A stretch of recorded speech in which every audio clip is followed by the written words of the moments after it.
Well, welcome everybody to Conscious Cafe Global. My name is Gina Lazenby. I shall be hosting this event today. We have a beautiful event lined up with people from all over the globe. So I'm going to say good morning, good afternoon, and good evening, wherever you are. We already know we've got people from America, people from Australia and Europe and the UK. So that is fantastic. And Asia, I see as well. People are putting their places where they're from. I'll start by talking a little bit about Conscious Cafe. I know that we have a lot of people on this call who are fans and followers of Jessica Adams' work. So you may not know Conscious Cafe. Conscious Cafe was a non-profit organization started by publisher Judy Piatkas in London 9 years ago. And if you've got any mind, body, spirit books at all, perhaps other titles too, but on the spine, I'm sure on your bookshelf, you'll see the P. Piatkas logo. She was a leader in that field of publishing. And when she sold her publishing company, she was looking to create a forum where people could come together in raising consciousness, places of conversation and community where we could talk about things that mattered. And so she started that in London and very successful. And a number of us have started small groups. I run the Skipton, Yorkshire Conscious Cafe, and I have colleagues running Conscious Cafes in the UK, in Newbury, Oundle, Canterbury, St Albans, New Forest. We have Debbie, who runs two Conscious Cafes in Geneva and another one in France. We have a Conscious Cafe in Singapore. We've just got one opened up in Rome, and we're opening one in Vancouver. So if you want to find out more about Conscious Cafe, go to consciouscafe.org. You'll see our future events. I'll mention now that we're having a break from our global events. This is our 10th actually. We're having a break from those events in August, and we're starting up again in September. And in fact, I'm going to be the speaker actually for the September event, talking about a subject that I've been involved with for many years, and that's feng shui. We've also got Malcolm Stern, a relationship expert, talking as well. He has a new book out. He's been done TV programs on relationships. He's a psychotherapist. So that's in September. We'll let everybody know about that. If you're interested in joining a group, again, contact us via the website. And all of these events, Conscious Cafe as a conversation group is obviously a physical meeting. And that's what we did until March, like everybody else. And since then, obviously, we've not been able to meet. So we've been meeting with speakers in this global forum, because once you put something online, anybody can join. But we still have our local group activities, and who knows when we'll be meeting again in those groups. But the global events that we've done have all been recorded. This day is being recorded as well, and they're on the Conscious Cafe YouTube channel. So today, Jessica is going to be talking astrology, the nodes, education, cycles, and karma. So let me first tell you a little bit about Jessica. Some of you may know her very well. Some may just be beginning to know her. Maybe it's your first time looking at astrology, but Jessica Adams has been a professional astrologer for 30 years. And she's known as a go-to astrologer for people who like and value big picture thinking. And she is noted as one of a few astrologers who specialize in prediction.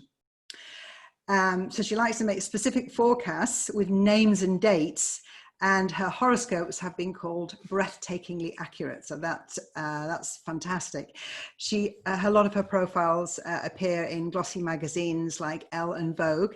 In fact, she said that today, in Vogue in Japan, they're doing a feature on a new book that she's had published in Japan in Japanese, and it's Zodiac Signs for Animals, Astrology for Animals. So that's a new book that's out. So that's out in Japan. She has written a number of books on astrology, including #1 Amazon astrology bestseller, 2020 Astrology, Your 5-Year Horoscope Guide. Jessica was born in London, but spent a life living in UK and Australia, hence a large Australian following. And she said that this year, on March the 15th, she decamped to Tasmania. She lives near Hobart now, leaving the UK behind and settled there. an interesting date. Obviously, if you're an astrologer, you will know exactly what date to do things. But seeing what was coming, has settled herself in Tasmania rather than living in two places. And I'm sure she'll tell us more about that. Interestingly, from her work, she has a website where she's less doing profiles for people and readings and more teaching people to understand their own profile. So there's a shift there. And so you can sign up and find out more about that on her website and get all the information about the books that she does. So interesting when she said that that's her shift. What she's talking about today, what we're going to learn about today is how everything that's happening now has happened before. I mean, she said that the cycle that we're in 2020 is something that came about in 1350. Other years too, and 1918.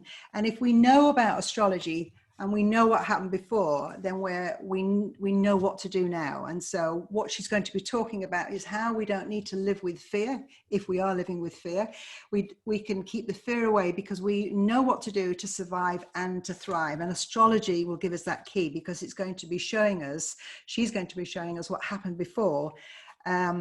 And gives us a clue to what we do now. And one of the key things that she was sharing was how we're moving away from a world where you used to learn in your early years and then you moved on to the world of work. Some of that may involve teaching for some people. And now we're all going to be knowledge sharers. We're all going to be lifelong students. That's the shift. If you weren't teaching before, you will be teaching something that you know and will always be learning. There's so much newness happening. And she was telling me this morning that in the time when the universities were rising and printing started and literacy spread in the Middle Ages, that's what's happening now. And here we are on Zoom with a fantastic technology, enable us to connect very cheaply across the globe and learn new ideas all the time. So she's going to talk about the revolutionary changes that are on the way and how life will be and what we're going to learn from these north and south nodes. So now, and one other thing to say is that as I hand over to Jessica and she's going to be speaking, if you have questions, you can put that in the chat, and we welcome comments and anything, insights and sharing. But if you actually have a specific question, if you put it with a Q and a question mark, then I know when I look at the chat that it is a question. And every 10, 15 minutes or so, Jessica can pause and we can look at the questions. So then I'll be culling. So I'll keep my eye on that. Now, we're not in a room together, but we can still welcome Jessica, either with applause or a waving of our hands. And Jessica, welcome to our Conscious Cafe Global. We're delighted to have you. And off you go.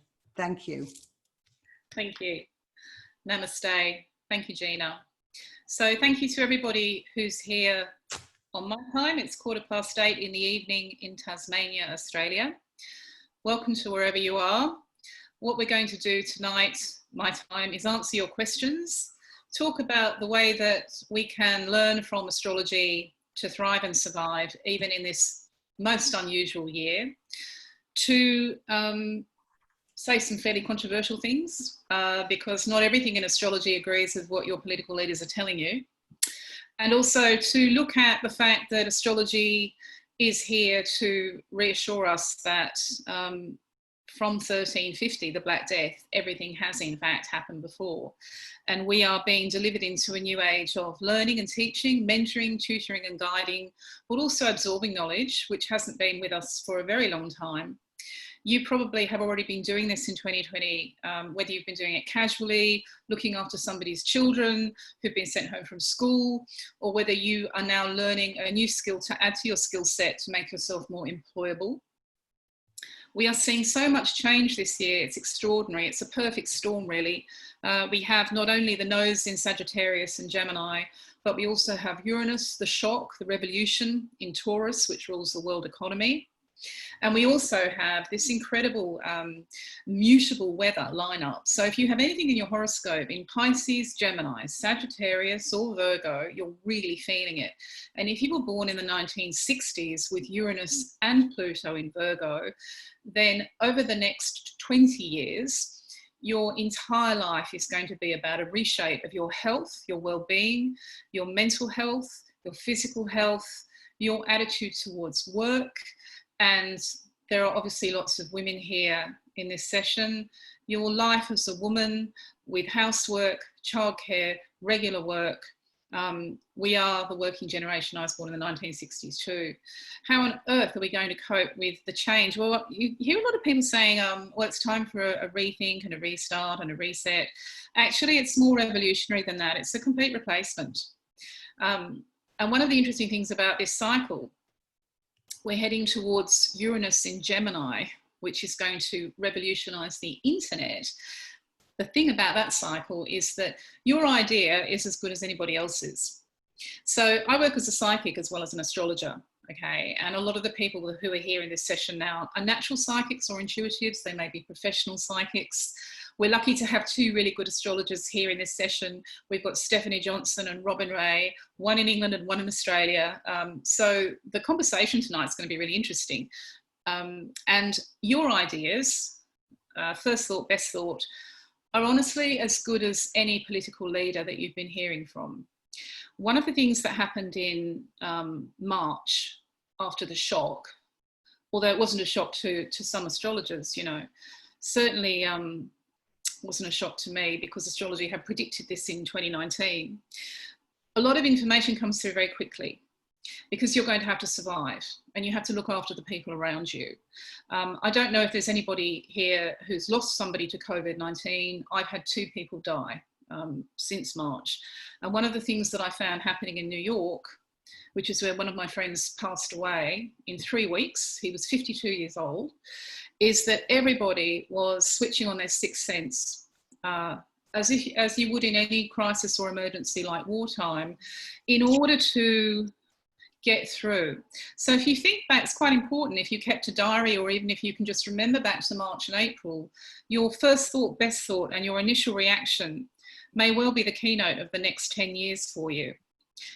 What we're going through is a cycle, as I've said, it's very close to the Black Death in 1350.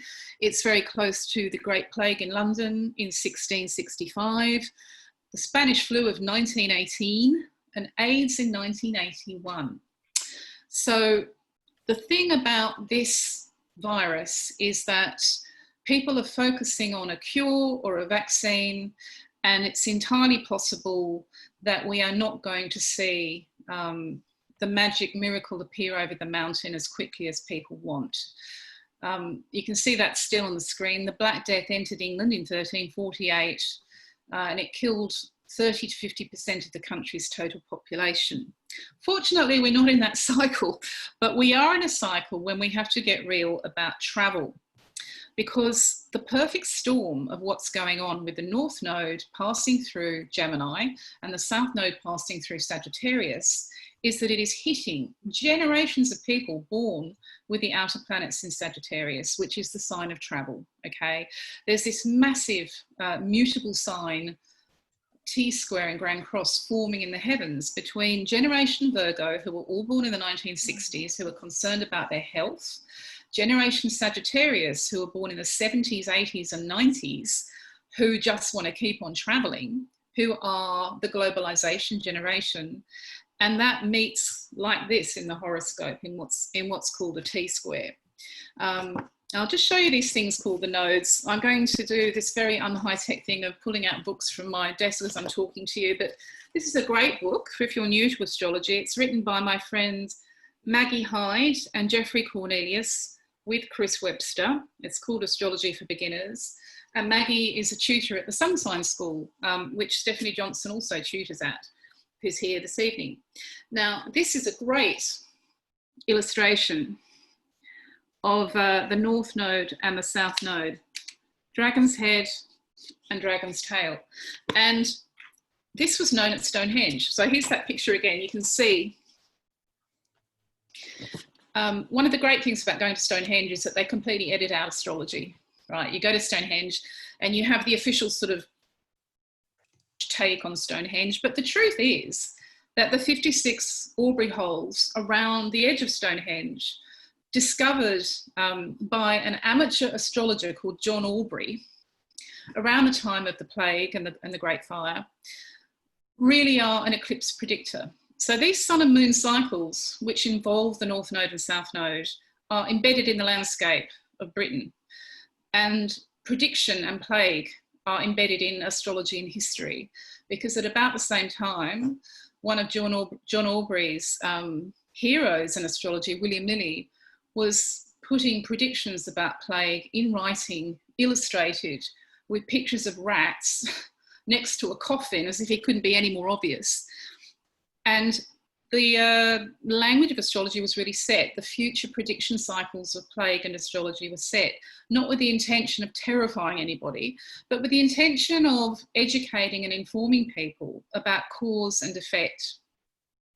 One of the things about the North Node and the South Node in Gemini Sagittarius, triggering Generation Sagittarius, who are all born in the 70s, 80s and 90s, is that travel is going to be blocked, stopped and transformed. So we're already seeing it, we're being pushed into that. People wanting to know, why do we have this pandemic now? What is the higher purpose of it?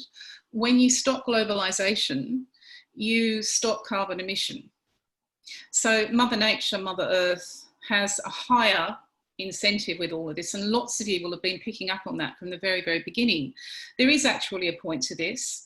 It can be managed, and the radical answer is that we have to stop traveling, and we have to redraw the world map and your local map, and we have to start looking at everything differently in terms of the food that we eat, where it comes from, how it's grown, where it's grown, basic supermarket stuff, right through to your holidays. And in this podcast, I'm going to talk about the new travel and the fact that you may be part of the generation that invents the new travel, because the old days when you would hop on an aeroplane and go from London Gatwick or London Heathrow to Paris or to Rome just for the weekend are completely over. I keep seeing people trying to go back to the past, and I keep listening to people saying, when will life be back to normal? There is no back to normal, because the truth about this astrology, which is a perfect storm that can only happen once in hundreds and hundreds of years, is that we have to stop thinking about the world that the generation born in the 70s, 80s and 90s have grown up with and become used to. So all these questions about visas, passports, residency, holidays, vacations, export, import are going to circulate intensely so, reaching a critical point in the final week of January 2021. And I'm just going to give you the numbers on that. For those of you who do have your personal chart with you, we have to be realists. I'm the kind of astrologer that does predict the weather, you know, because I want you to have an umbrella. So I obviously published 2 virus predictions and date stamped them last year because I was so concerned about what I was seeing. So I'm going to give you some more. We're going to see in January 2021, on Sunday the 24th of January, right through to Wednesday the 27th, a T-square, which in astrology is tense and tight and very, very difficult. And it occurs in the sign of Pisces at 19 degrees. Neptune is at 19 Pisces. We also have the North Node, you just saw it embedded at Stonehenge, at 19 Gemini, which is the sign that rules Eurostar, cars, Melbourne to Sydney flights, New York to Los Angeles flights. It rules short haul transport and travel. And the South Node at the other end is at 19 Sagittarius, which is about international global trade, travel, tourism and immigration. So in the interests of being a good old-fashioned practical predicting astrologer, you want to be really careful if you're thinking about being in motion locally or globally in that final part of January 2021. The other reason that I'm concerned about this particular lineup of dates is that so many millions of people are born with Uranus or Pluto at 19 Virgo, which is the sign that rules public health. And they're all in their 50s, okay? So, you know what? This is a grand cross in the making, involving a whole generation of people. And it's about the absolute critical crossroads for the future of travel and globalization. My life stopped in March. Lots of people's lives stopped in March. I used to be a resident of 2 countries with 2 passports. I had a British passport, an Australian passport. And when I saw my own predictions coming true, I decided to cancel everything. Lost a lot of money, cancelled all flights, changed my life, packed up everything, sold the boat in England, packed up my life in Melbourne, and took one of the very last flights to Tasmania, which is an island, at the bottom of an island, because I realised that I could be in a place I loved, which is England, but I am too Virgo, and lots of you too are very Virgo, to put up with knowing that this thing was there, okay? I found it impossible to live with. So I chose Tasmania because it had a chart that worked, and we have passed 2 months of 0 cases. I mentioned Tasmania because, like New Zealand, and increasingly like other parts of Australia, Queensland, it is a revolutionary, radical example of elimination of a virus by banning travel. They shut the gates. When I got one of the last planes out with 2 bags in my hands, back to what used to be a summer house here, a beach house, it was really like the gates being padlocked and shut. Nobody goes in and nobody goes out. And what's happened is that through containing everything locally, Tasmania has managed to wipe the virus out. Nobody wears masks here. No matter how far gone it might seem, no matter how high the numbers are where you are, what the astrology is talking about long term, and particularly after Great Britain does the final divorce with the European Union, is that we're going to see the United Kingdom split into old-fashioned countries that control their borders and create air bubbles and bridges with other parts of the country or even other parts of Europe, where they can line up with their 0 case stats, 0 to 10 cases maybe. It's going to be something that we all have to believe in to see happen.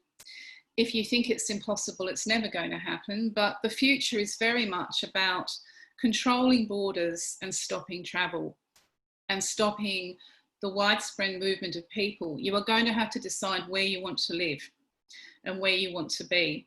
And when you do travel, it will be along an air bridge into a bubble where there are participating countries or even states. In the United States, you can see somewhere like Hawaii maybe being able to do this, where there is an agreement in place for restricted, limited partner travel, trade and tourism. And this is the way that the world map gets redrawn.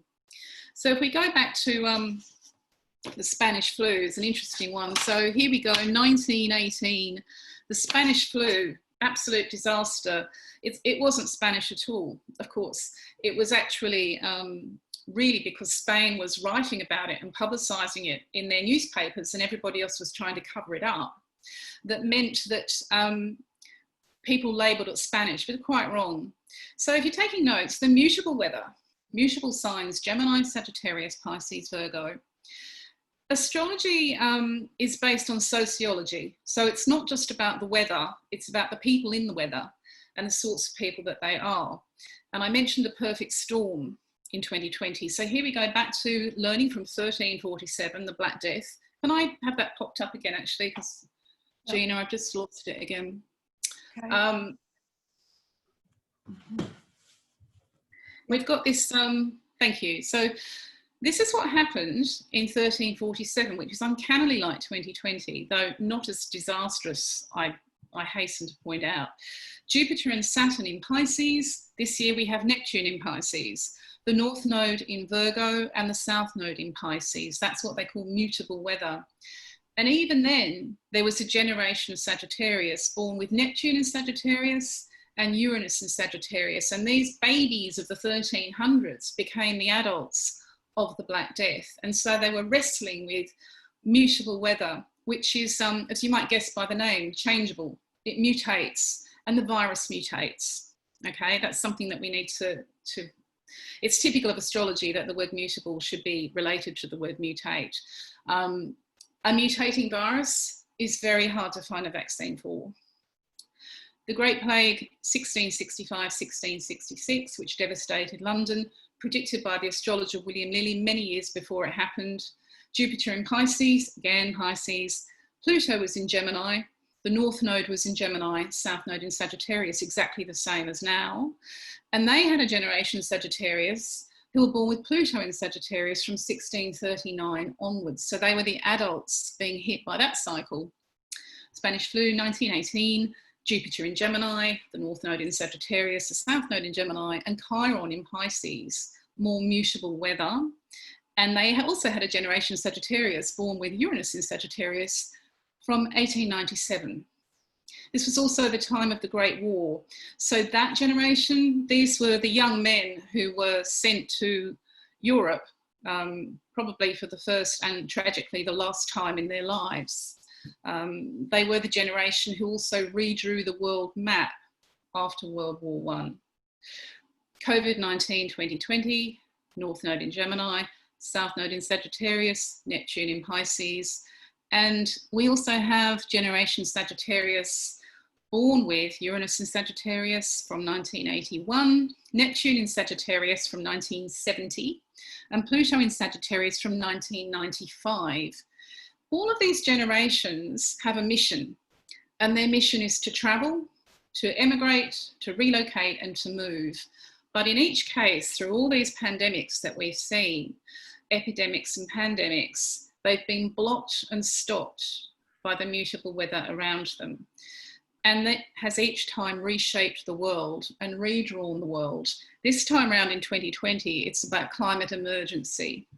So what we're seeing with the United States chart and also the Chinese chart, and they both have quite a few variations on that theme, is the end of. There is no reboot, getting back to normal. It is the end of that particular kind of globalized trade. And it's going to mean a complete change in our life. Money, because we have to. The solution for jobs for the Virgo generation, if you were born in the 1960s, is to job share. So you will be working 3.5 days a week and sharing your job with somebody else who will also be working 3.5 days a week. You will also be staggering your free time. So the old days of the weekend and the public holiday are basically at an end. You will be rostering your free time so that your weekend, your 2 or 3 days off, happen at a completely different time to everybody else's. And if you were born in that generation Virgo, even you're a mover and shaker already. You're in your 50s, so you're at the top of your field, your profession, you're an employer, you hire and fire, and your preferences are going to make every other generation fall into line with what works for you. The thing about generation Virgo is they are obsessed with their health, whether they get it right or whether they get it wrong. People born with Uranus and Pluto in Virgo are all about mineral water, health food shops, gyms, yoga, Pilates, okay? This is also the mental health generation. They're very interested in relaxation. They're very interested in meditation, all that stuff about your headspace has always been there with this generation, but under the intense pressure of this North Node, South Node weather, this Gemini Sagittarius weather, we're going to see uber Virgo. So immunity becomes terribly important, and your immunity is highest when you're on top of insomnia, when you're on top of depression, anxiety. And the way to do that, as we're going to see over the next 10 or 20 years during all this long cycle, is to reinvent what we already know about our mental health. So if you saw Michelle Obama today going public about her depression, it's the beginning of something for this generation. It's also very much about learning to live with and deal with what's in your head, as opposed to constantly traveling and trying to get away from that. Going on vacation from reality used to be a thing, but you really can't do that on this mutable weather. So let's take some questions, Gina. Great. I've seen a few people. That's great. How will it affect people? This is Nina. How will it affect people with Uranus and Pluto in Virgo? I'm looking for general questions, but is that something you can answer? Yes. So for everybody who has Uranus and Pluto in Virgo, Uranus is a symbol of upheaval. It makes you a catalyst for radical change. You create and invent and produce in the sign that Uranus is in. So in Virgo, it's about food and it's about health, public health, and it's about fitness. So if you were born in the 1960s, you are the generation that put health and fitness on the high street, okay?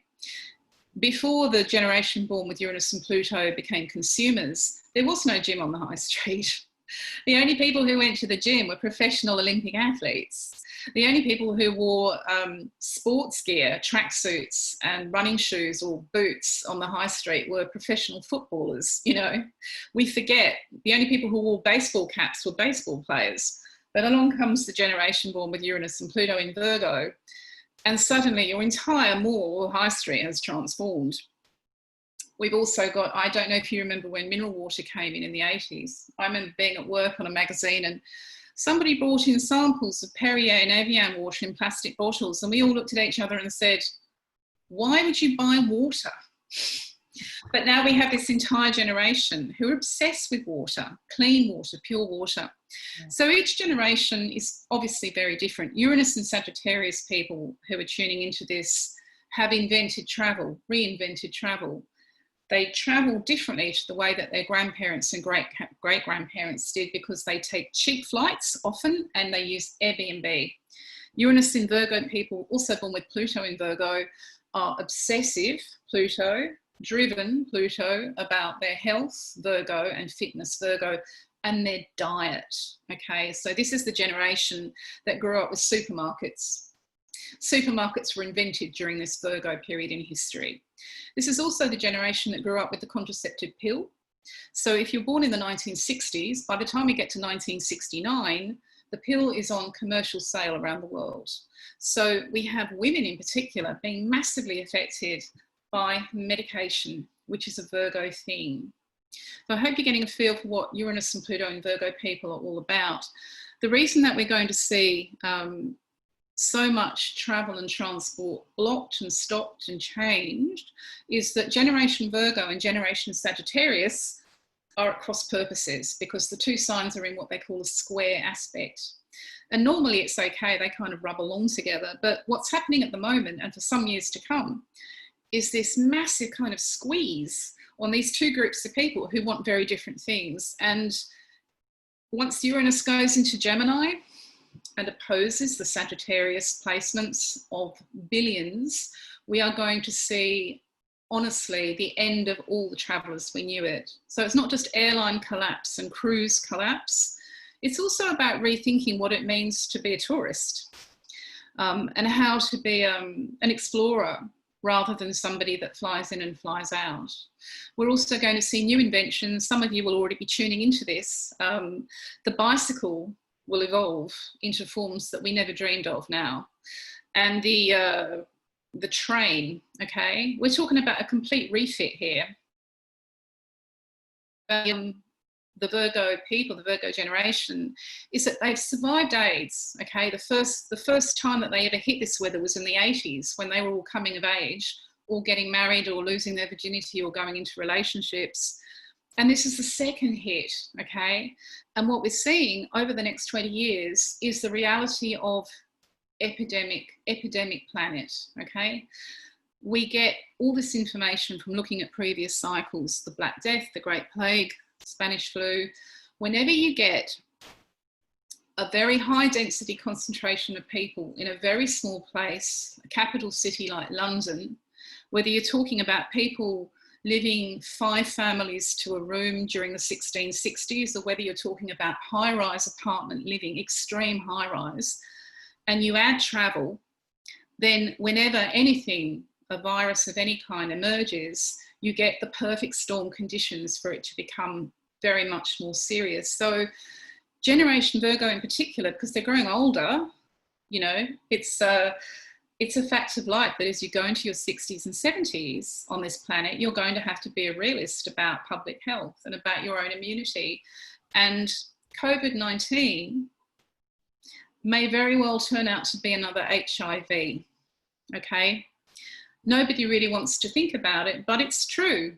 There is no cure for AIDS, HIV. There is no immunity to it. The latest failed attempt at a vaccine, a cure, was this year, 2020, and it cost 100 million US. This has been going on since the 80s. I don't want to introduce fear into the conversation because there's enough fear coming from all other quarters, and it's not necessary. But it does mean that we have to get absolutely real about what protects that generation and makes them immune. And Generation Sagittarius has to think about how they fulfill their mission of exploring and adventuring and exchanging with other cultures and countries when they just can't travel any longer to where they used to go, as frequently as they used to go, or as cheaply as they used to go. Okay, let's take some more questions. So there's a question, yeah. Jess Mars is saying, would you recommend choosing where you want to live by or no later than January 21? So that's a relocation as opposed to a travel question.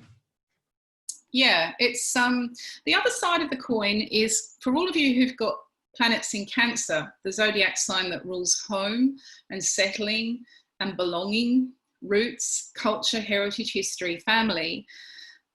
It probably comes as no surprise to you to hear that you've been through the toughest cycle in 248 years.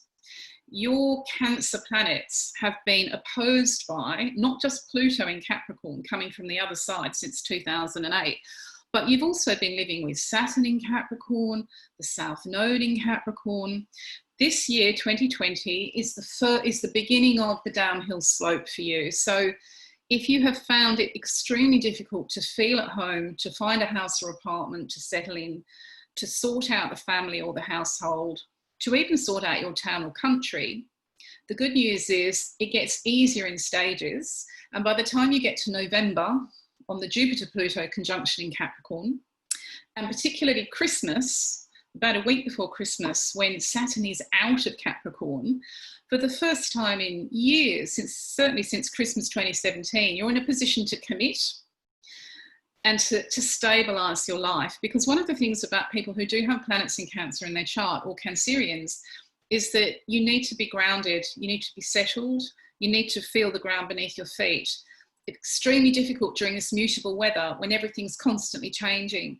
But if there's one thing that you can do, it is to marry where you live. And certainly try and do it before the final week of January 2021, when we have that T-square and the mutable signs. The stop-start nature of life, which people are experiencing on a daily basis, the contradictory and conflicting advice coming from your Prime Minister, your President, your Premier, your politician, is textbook standard mutable weather. Okay, so if you can think back, none of us are alive, but if you think about the Great Plague in London in 1665 and 1666, which was followed by the Great Fire of London, it was also during the English Civil War. Exactly the same patterns for Brexit. It's the Second English Civil War. In fact, there was a fire in London a few weeks ago in a bakery, which was extraordinary because the original fire began in a bakery in Pudding Lane. At a certain point, as an astrologer, you just look at what's going on and think that's too much repetition. But the topsy-turvy, constantly changeable nature of life is something that we've seen across all these patterns. There's a lot of not knowing.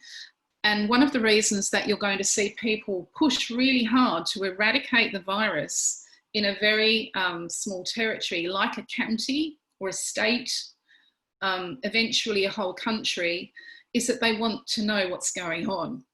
At a certain point, people will just not tolerate constant shutdowns, stop-start.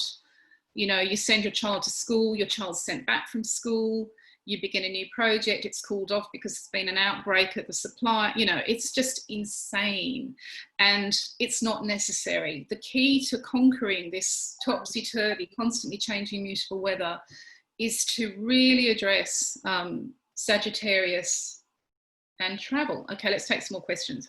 Okay. Do we see a pushback from government and companies about living away from cities and earning a decent living. There's a couple of other questions about moving out to the country.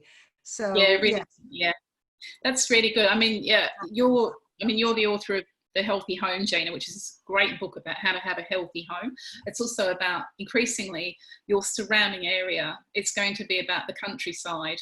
And this is a wonderful example of where mutable weather can work, because you combine the escapism of Pisces, which loves a holiday from the real world, and the need to keep it local that comes from Gemini, because Gemini rules neighbours, and the need to create a new world of travel, Sagittarius, that's not the old world of New York, LA, or, you know, Gatwick, Spain, or Brisbane, Melbourne, but to really look at the map and almost redraw the map, and moving to the countryside will be part of that. Generation Virgo also want their super greens. One of the things that we're going to see happen, and this is a psychic impression as much as anything else, is the conversion of high-rise apartments and office blocks into sort of super trees. So they're covered with new plants that clean the air. And I have chills as I'm saying this to you, so that's always validation for me. They're very, you know, these kind of super plants that almost cover the top of a high rise. If you can imagine something as horrid as Trump Tower, in all its sort of bronze magnificence, covered in these new plants, that's the future of New York City. In Paris, they're already growing rooftop plants, vegetables, fruit, superfoods, super greens, herbs, as only the French can. They're using the top of Paris to start this off. And being, you know, French, they saw it coming 2 years ago. So as we go into this mutable weather, the escapism that you used to get as a Sagittarian type, generation Sagittarius, from going hiking or bushwalking or going into the jungle or whatever you were doing, you get from the new green. And the new green will be in the cities, these incredible sort of super tree kind of high rises, but you'll also see tremendous migration from the city to the country as people crowdfund shared gardens and shared allotment. They call them allotments in England. The old days when you would kind of just fool around with growing vegetables in your allotment, that becomes a great deal bit more serious. And as particular businesses go out of business, like a restaurant, you're going to see restaurants combine forces and move into, say, one premises or two premises and supply super immunity soup. There's a whole other cycle going on in the background of this. It's called Uranus and Taurus, and lots of astrologers here know about it. It's the economic revolution. So shopping as a recreation is finished. It's over. You don't shop for new product anymore because it comes from China, and China is not going to be supplying, okay? So the old days of this strange kind of, I'm a bit bored, I think I'll go out and buy myself a new frock, new pair of shoes. No, it's over, it's going to be recycled. Something about Uranus in Taurus that's worth knowing is it was there right at the beginning of the Second World War. And anytime we see Taurus Scorpio weather, which is a different thing altogether, it's the economy, and we're going to hit that in 2022 and 2023, is that people completely rethink their attitude towards shopping and spending and money. You may be working for less money and value your life more. You may accept lower prices than you ever did. The whole notion of money and what money means is the other kind of background theme song throughout this whole period. Okay, let's take some more questions. Just seen a question about, we've got people here from America and Europe, but what about Africa? As a place of safety or not safety, leaving Africa, coming back to the UK? Okay, I'll just get my book of world horoscopes and look up Africa. All right, then.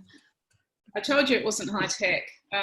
For those of you who don't have this book, this is fantastic. It's by Nicholas Campion, who is my occasional dance partner at astrology conferences.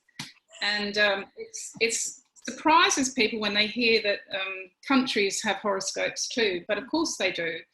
And the alchemy of astrology, it's very important for me to mention this, is what happens is the weather or the climate, the astrological climate, plus your chart, okay, plus the charts of your friends, your family, your partner, your colleagues at work, plus the chart of where you are. It's this sort of great big alchemy chemistry experiment, and that's how you make predictions. Okay, still looking for Africa, bear with me. For some bizarre reason, he hasn't got it in here. What part of Africa? Kenya. Okay, let's have a look.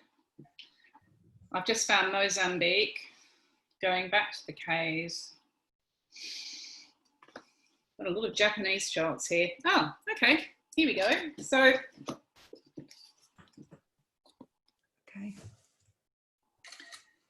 Now, looking at that on the screen, even if you don't know the astrological symbols, this bit here is terribly important. Mm-hmm. That is the aforementioned Sagittarius trademark, okay? We have, it looks like an arrow. It's Sagittarius the archer, the centaur with the bow and arrow, and it looks like a bow and arrow in the astrology chart.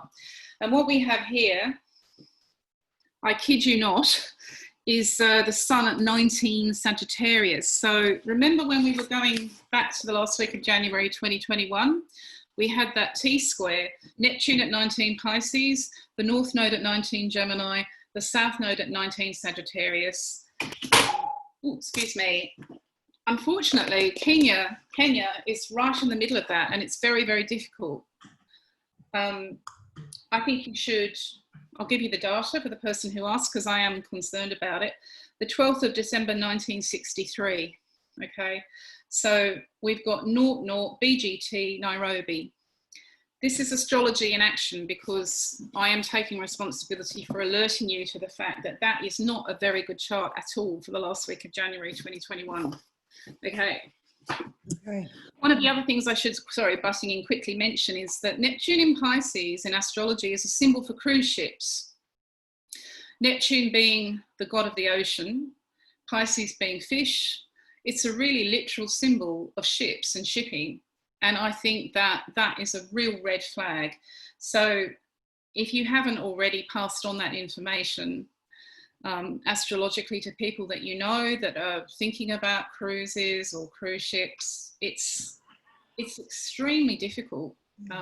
It's one of the most astrologically. It's downright dangerous. Yeah. Okay.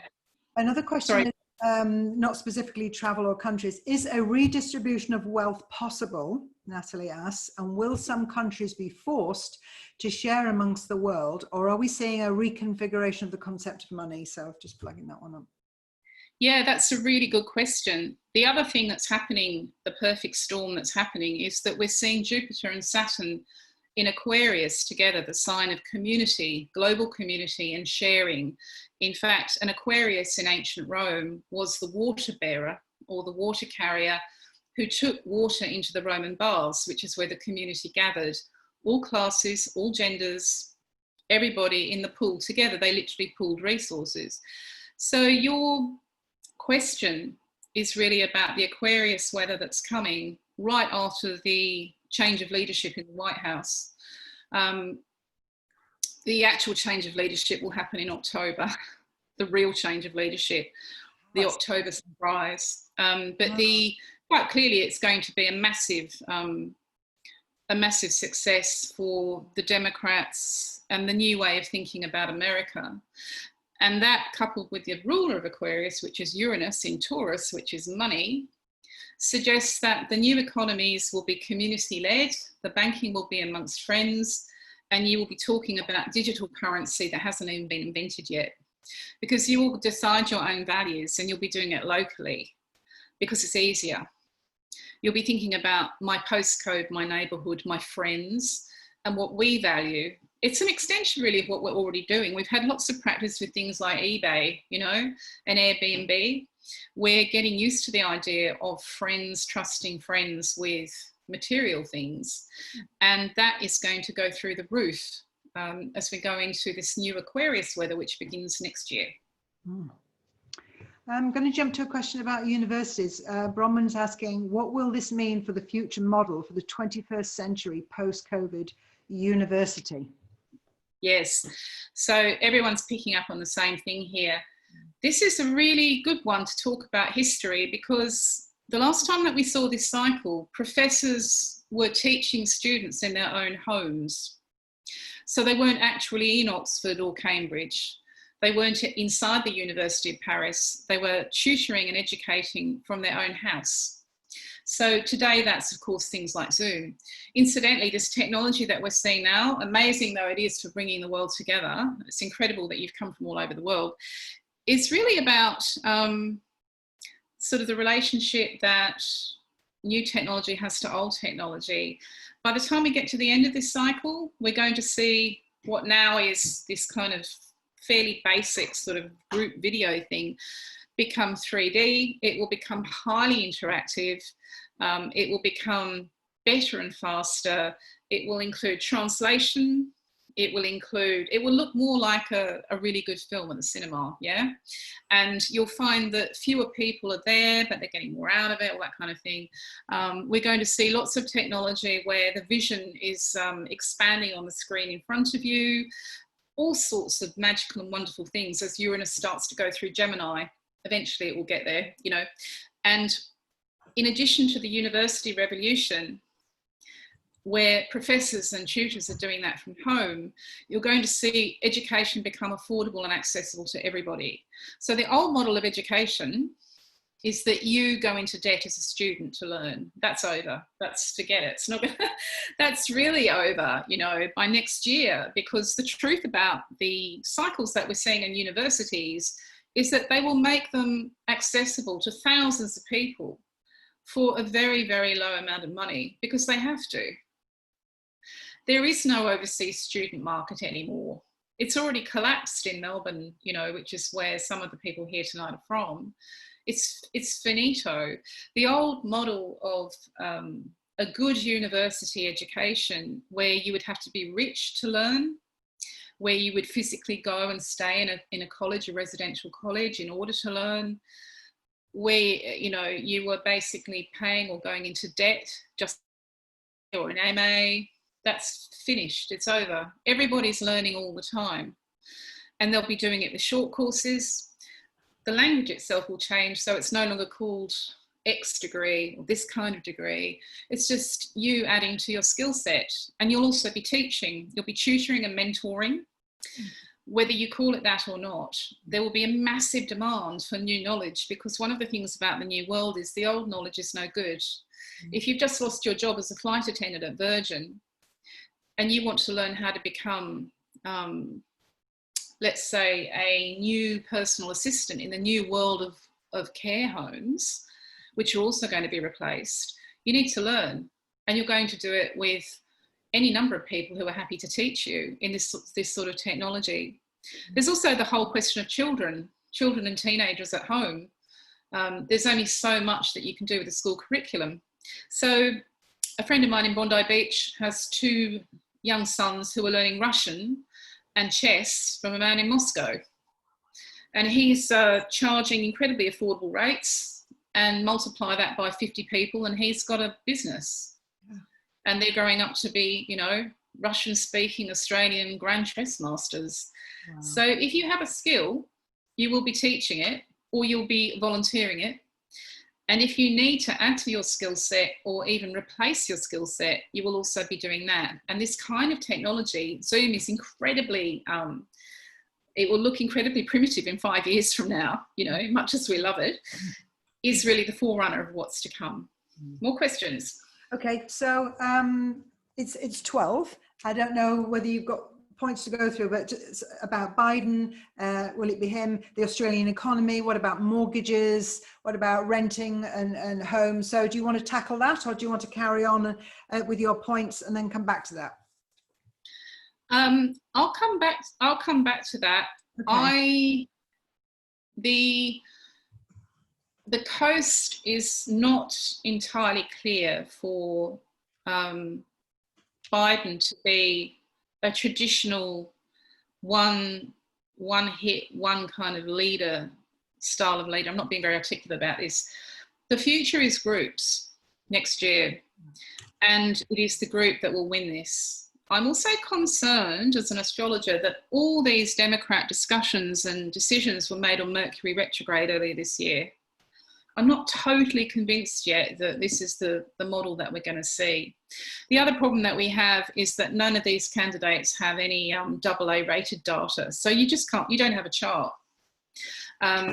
Intuitively, I would say the old style of leadership where it's one man rules the world is completely over. And I think for one reason or another, COVID, the big one, the sort of leadership that comes out of America next year is much more communal and group-based. It's women, it's whites, non-whites, it's old, it's young, it's typical Aquarian, it's diversity. And nobody really wants to go back to that whole thing of, you know, Richard Nixon or John F. Kennedy or Donald J. Trump. Nobody cares. They're not interested anymore. They want to know about the collective. Yeah. Okay. That's yeah. So yeah, we can come back to the things about money and mortgages, and then you on the next set of questions. Shall we do that? And you go ahead. Yeah, we actually. If there we are look at other the chart questions that people have asked about specific charts, which is difficult to, you know, about their positions. Trying to look for more general questions. I mean, you know, there's a lot of questions here. I don't know how we're going to handle them all. But if you want to go back to the material. What I'll actually do, Gina, is over the next few hours, once we've finished up, I will open up a feature on my website. I will take the questions and I will reprint them on my feature, and I will answer your questions on a feature on my website after we've finished, okay? So if I don't get around to you now, you will have your question answered, as long as, if you wouldn't mind, Gina, forwarding it to me. Okay. And a lot of your questions are private, you know, they're private stuff, okay? Okay. Well, we'll work, carry on with this phase, and then we'll work out how we do what we haven't done. Let's have a look at the UK chart. Do you have the UK chart there to pull up? Right. Okay. Have a look. UK. Oh, my website is jessicaadams.com. Okay. Is the UK chart the one that says 11 degrees of Brexit? I'll just put up whatever you've got there. 11 degrees of Brexit. Okay. Probably, yeah. Okay. Okay. Here we go. That's what I've got there. It looks like UK. Is that right? Yes. So what you're seeing there is my scribbles about predicting Brexit. That's how long ago I was doing this. Like all media astrologers, I was asked what would happen to the United Kingdom of Great Britain and Northern Ireland when everybody turned out to vote, leave or remain in 2016. And you have to hold your nose and jump when you're an astrologer sometimes. All the opinion polls were saying, of course we're going to vote remain. You know, don't be so silly. Nobody wants to leave. And you looked at this chart and you went, oh my God, they're going to leave. Okay, so the reason that I've got this chart up is that the departure of the United Kingdom from the European Union will affect every country of the world. You have to remember again the cycles of time. Here we have a colonizing nation which has X amount of karma with other countries, and here, including India. And here we have a perfect storm again. I'm sure you can see the Sagittarius symbol down there. If this was a clock, it would be right down the bottom of the clock, you know, and there's Mercury at 17 Sagittarius, very close to that 19 lineup that I mentioned in the final week of January. And if you look at the top of the horoscope, you can see the moon. It looks like the moon, the new moon. It's at 19 Cancer. So another perfect storm. And in terms of mortgages and the price of a house or an apartment where you live, but also within the United Kingdom, you are going to see the mother of all earthquakes, really. I hope that's not literal. That phrase just came to mind. In the final week of January next year, we're going to see prices plummet even. We are going to see all sorts of solutions suggested, because the old days when it was incredibly desirable to have an apartment in a capital city are over, which is good news if you want to look at a new way of housing yourself. The other thing about this horoscope is, of course, it's about world trade, and it's about the old world system of money, whether it's relationships between the United Kingdom and Europe, the United States, or the new emerging relationships that she's going to develop with places like Japan. And this is a crisis and a crossroads, and it's the biggest transformation, you know, since the history of the UK. This is the Union chart for the Act of Union in 1801. So it's mixed news for you. If you have borrowed a lot of money in order to live in a high-rise apartment in London, then whoa, you should have been looking at the astrologers, you know, because they've been talking about this for years. But if you are wondering when the balance is going to come back and people will be able to live in homes instead of other people's property development investments, you're in luck. You know, this is the chart that says that was then, this is now. And the new focus is going to be so local, you'll be actually choosing where you live based on what the community is doing and how the community can support you economically. Neighbourhoods are going to become terribly important based on this chart. And the old karma of the United Kingdom with the rest of the world is also going to come back to her, okay? All the things she did right as well as all the things that she did wrong. So it's incredible, of course, typical, of course, that this is the deadline that's been decided for the final divorce deal with the European Union. It's just typical astrology, but there it is. Okay. Okay. Was there another one you wanted? Another image? Yes, let's have a look at Scotland. Scotland, okay. Scotland, got it. Yeah, okay. Share screen. Scotland, got it. There you go.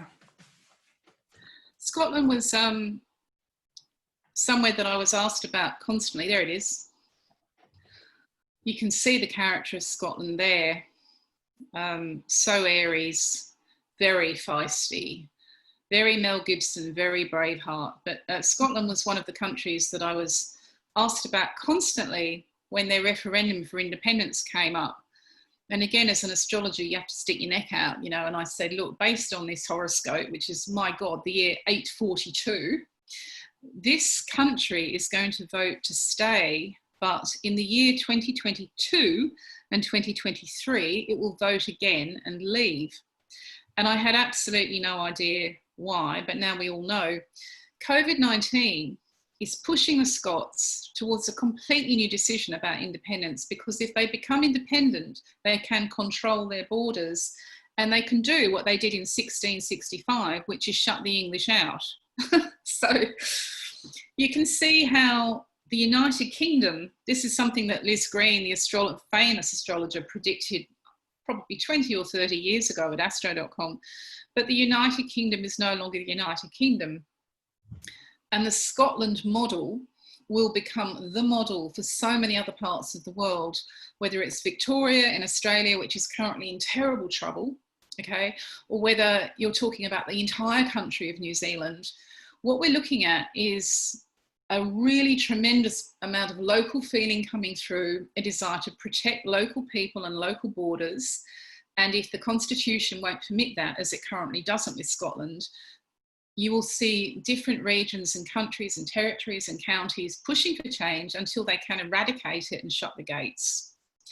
And it will come back down to that mutable weather thing, because people will have had enough of constantly being sent back indoors again. There's only so many, you know, I really don't like to use the term lockdown because I think it makes people feel as if they're in jail, but there are only so many lockdowns that people can tolerate from their politicians before things really get serious. So Scotland is the one to watch, because Scotland will set the example. And her first air bridge or bubble may well surprise everyone and be with a country like France. Okay. So, yeah, it's kind of watching history tick over. Let's have a look at the Australian chart. There's a few Australians here tonight who are vaguely on my time zone. I don't think you've sent me the Australian chart. I've got Oman, I've got Union, I've got Scotland, mutable weather, 28th of March 2019 prediction. Australia, beg your pardon, it's at the end. Okay, got it. Sorry. Okay. Okay. Got it. There are many charts for Australia. Okay. I should have really put the New Zealand chart up as well, because New Zealand is going to lead the world in the new world. Okay, but here we have the 26th of January 1788. There are many charts for Australia, but this is quite an interesting one, and I'm sure that you can see, once again, looking for the Sagittarius symbol, the arrow, which crystallizes the archer or the centaur, that Australia herself was born with the North Node in Sagittarius and the South Node in Gemini. So here we have a textbook example of a country that was seriously affected by the Spanish flu and also by AIDS. This chart is for Sydney, Sydney being the capital, the gay capital of Australia. When we saw that first lot of weather come through in the 1980s, Sydney, Australia, really got hit really heavily with it. But Australia and Sydney also became examples to the rest of the world on how to handle it. So here we have, I think, a really interesting prediction in the making, in that Sydney, New South Wales, Australia is going to start this new air bridge, air bubble idea, state by state by state by state, with each other, eradicating it, short-term pain, long-term gain, and slowly reconstructing the known world. And of course, when you become secure, when you conquer the mutable, uncertain weather by achieving eradication and shutting the borders and choosing selected partners, collectively you become this kind of rock for the rest of the world to lean on, because you are a supplier of whatever they need, food, goods, you know. There is no flakiness or shakiness about you because you've controlled your borders, you've stopped the travel. So we don't have the New Zealand chart here because I didn't think to put it up, but it would be interesting for you, if you're into astrology, to compare the New Zealand chart. But interestingly, the world is going to turn upside down, literally, and we're going to start to see this new way of living, so that the world almost splits in two, or even into three. You'll have parts of the world that are so far behind the rest that there's no way that they're going to catch up. By eliminating or eradicating it. The United States is never going to catch up to New Zealand. You could give them all of next year. But individually within the US, could a state assert its legal right to control its borders and eradicate cases within its own area? I think you're going to see a huge push towards that. Okay, more questions? Okay, I'm going to stop sharing that now. Okay, let me go and have a look at the questions. Okay, I've just seen one here from Fiona. With the increasing dependence on internet and technology and also mistrust of information on hostile nations, will we see a reduction in our online freedom from local governments, or to manage this with South Node in Sagittarius, North Node in Gemini? Question. Yes, absolutely right, completely right. One of the things that will eventually happen, along with the world splitting into different regions and territories with different rules, we're going to see different internets. So the old internet, which was mostly dominated by American corporations, becomes a very different place indeed. And the World Wide Web is Gemini Sagittarius. We're talking about 6 years into the future here, 7 years into the future, but it's always good to know about. You'll also see a movement pushing back against the internet altogether, because one of the things that was there when I predicted the virus, did it twice last year, that still puzzles me, that I can't get my head around, is the fact that it correlated with computer viral. So the language of the horoscope said absolutely it was a virus, and it was date stamped. And in fact, that is when the first person died in China. It was 6 months before it happened. But the other thing that was happening astrologically was this accent on viral misinformation online. And one of the reasons that people are dying, particularly in America, and being hospitalized, is poor information, fake information, wrong information. And eventually, given the way that big data works with technology, they will trace this back to particular websites. So the new internet is going to be many, many internets, and you may find that your country forbids or bans particular kinds of website because they have been traced back to outbreaks. And again, we have to be realists about this thing, but that's the way it's working. Okay. Another question. Grabbing them here. The relationship dynamics between Hong Kong, China and the UK seem to have changed a lot. Should people, especially the youth, stay put instead of looking for a way out because the better outcome that you predicted, if that makes sense? Malbert Lee. Yeah, I looked at the Hong Kong chart and also the China chart and the UK chart, and based on the original handover that happened under Margaret Thatcher, it does look as though Hong Kong is going to be returned to the United Kingdom one way or another. You just saw the HSBC Bank this week and what was going on there. The relationship between United Kingdom of Great Britain and Northern Ireland and Hong Kong is transformative, powerful, dramatic over the next 4 or 5 years. It's too early for you to be making decisions about where to live and how to live, but I don't think we're going to see Hong Kong on a course that's separated from the rest of the world. Based on that Margaret Thatcher handover chart, it looks very much more like an agreement. In fact, the involvement of Asia with the United Kingdom is going to be phenomenal over the next few years. And it will be, in some ways, again, the karma coming back, doing the right thing, you know, doing the right thing by countries where perhaps you didn't always do the right thing. Hong Kong is an interesting one to watch because of the generation who are now teenagers. Generation Aquarius, they're born without a planets in Aquarius. They are going to come up and up and up and up. And more than that, I can't say, because every time I talk about China or Hong Kong, I get literally there is a YouTube program about me in Chinese, and I don't know what they're saying, but there's 90,000 of them watching it. So, you know, let's move on. Okay. Quite a lot of regional geographic questions. I mean, will Tibet regain its independence and His Holiness the Dalai Lama return to Tibet? What will be happening in the Middle East? Israel, Palestine, Syria, Iran, Lebanon. What about Putin and Russia? The conflicts, yeah, the rise of anti-Semitism. Big question. Sure. They are. One thing that you can sort of address all those questions, the person asking about Tibet is completely picking up on something that many psychics have always picked up on, is that that His Holiness the Dalai Lama will be returned. The Jupiter-Pluto conjunction that we're going to have in November is following on from the one that we just had. And this is where you get good news, okay? Good news. Because every time that we see Jupiter-Pluto conjunctions, we see the end of the abuse of power. Mm-hmm. We saw it when any system that has kept people down or been exploitative or unbalanced for too long always crashes. The most famous example being 1944.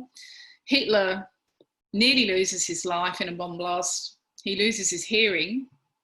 It is the beginning of the end for Hitler and the Nazis because D-Day happens. The Allies slowly begin to reclaim Europe from domination by Nazi rule, and Mussolini is arrested. And of course, that's the beginning of the end for these tin pot dictators and tyrants.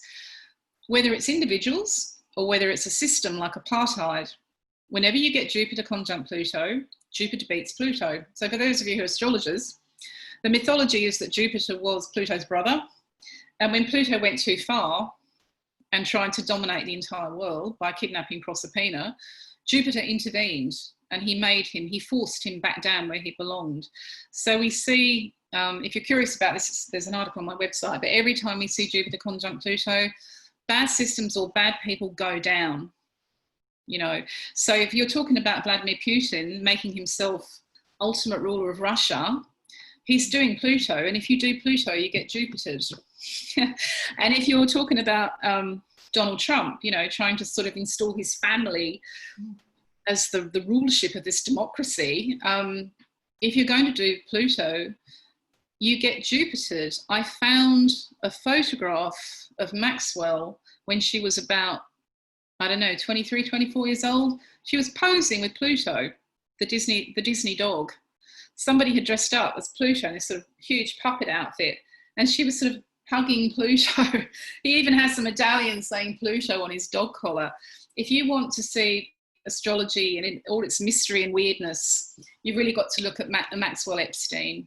That's a whole other enchilada. But if you're wondering when on earth all this is going to stop, if you've been Plutoing, you'll get Jupitered, and you'll get Jupitered in November, which is literally when the transit happens. I'll just give you some dates, because as we're winding up, obviously, but for those of you who've got your charts by your side,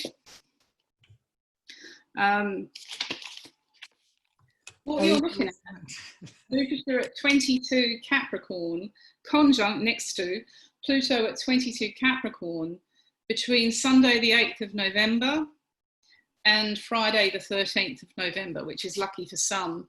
But the Romans who gave us the astrology that we work with today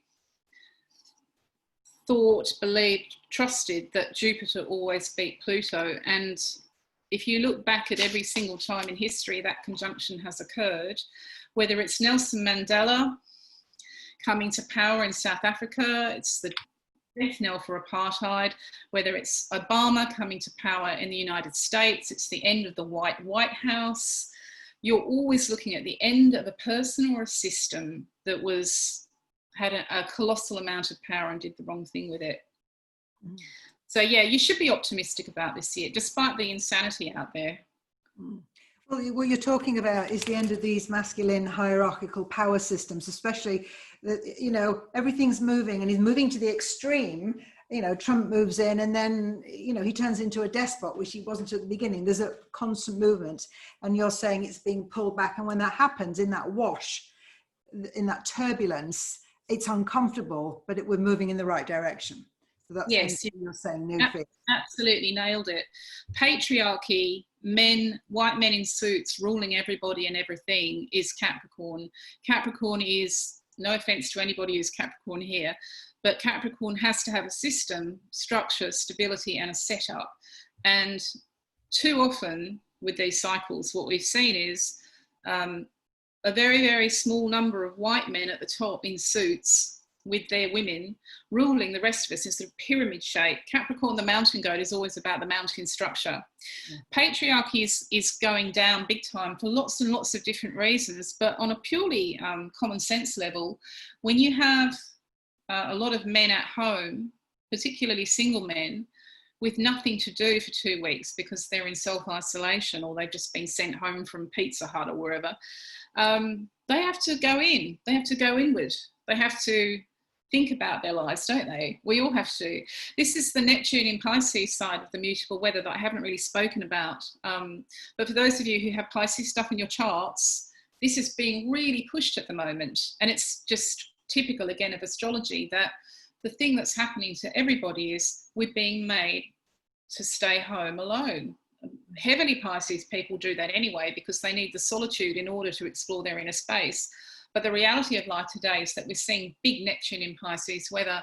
And in Melbourne, where I was living until I packed my 2 bags and ran away, we're seeing men who normally gamble, bet on horses, bet on poker machines at the pub, drink, go to the pub, have nothing to do except sit at home for 6 weeks and feel all the feelings. And at a certain point, you can no longer watch Netflix. You're going to have to go inward.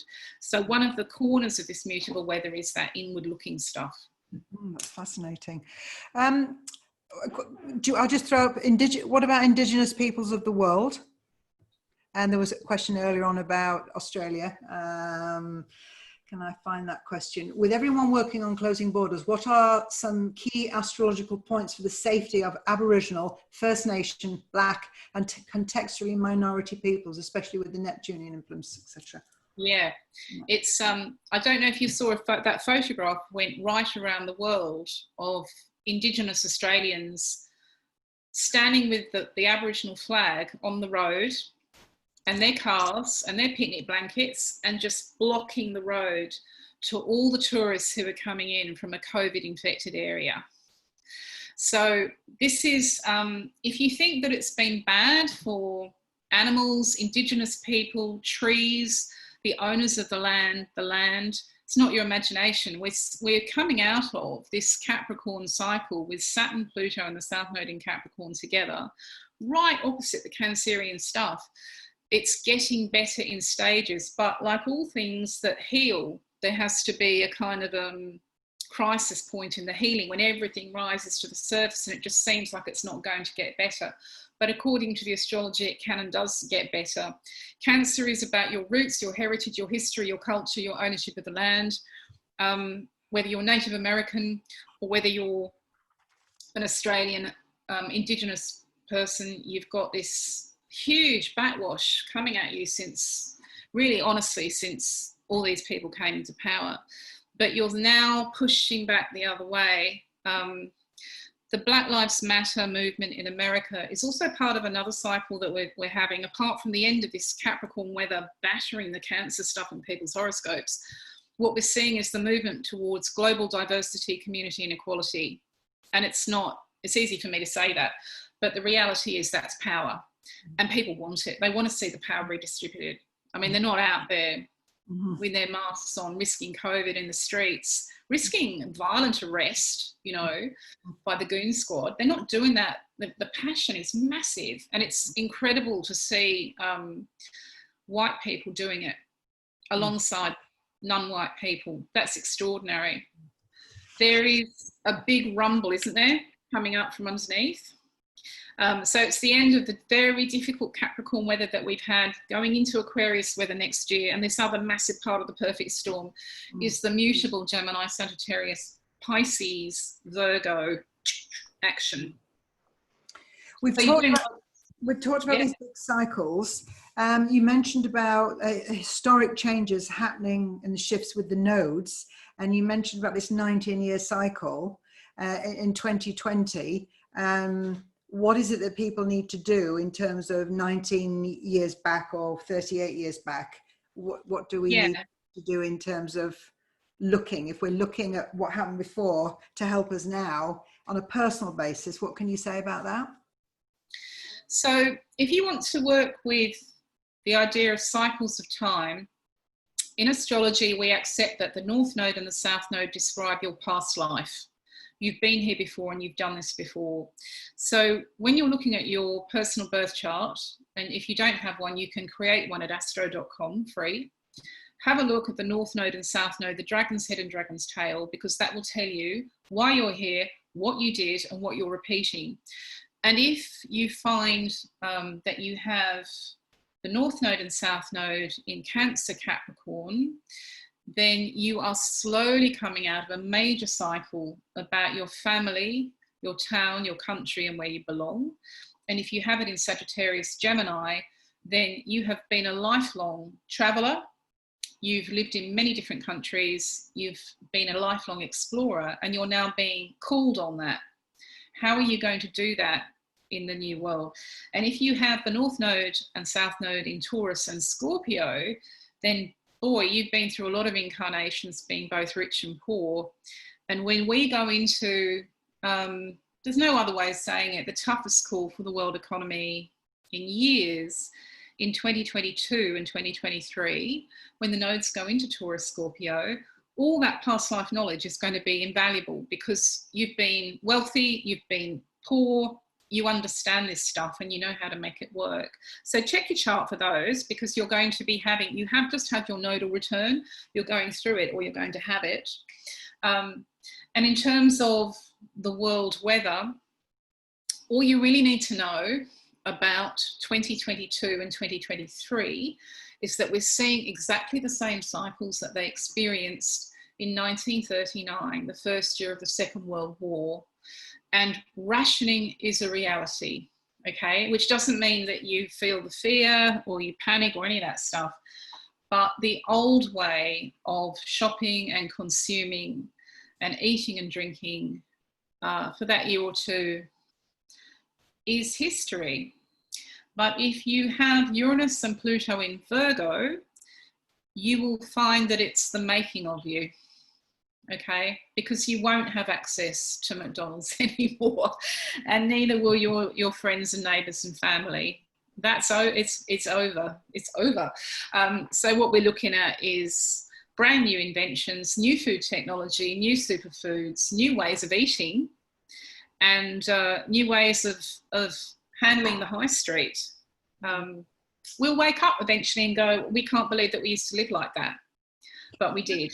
You know, Yeah. I remember a time that remember sitting in Judy Piatkas's, you know, Conscious Cafe years ago, and there'd be a question, and we sitting there, well, how would we want the world to be? How do we see education changing? And in a sense, it's all coming about, everything that we've been asking for. But it, Yes. you don't wake up one morning and find it's all changed. We're in that process, aren't we? We're in the mixer, moving around. But everything that we've been wishing for, rather than happening at some point in somebody's lifetime, it's all here now. We're getting what we asked for, aren't we? Yes, I have chills. So my spirit guide is completely agreeing with you, Gina.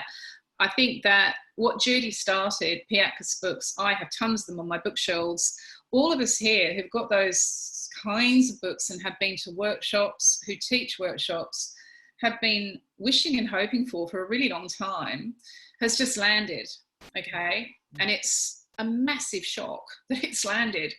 But the truth is that we've been preparing for it, haven't we? Haven't we been training for this? Some of us have been practicing for this since the 60s, you know, the 70s and 80s.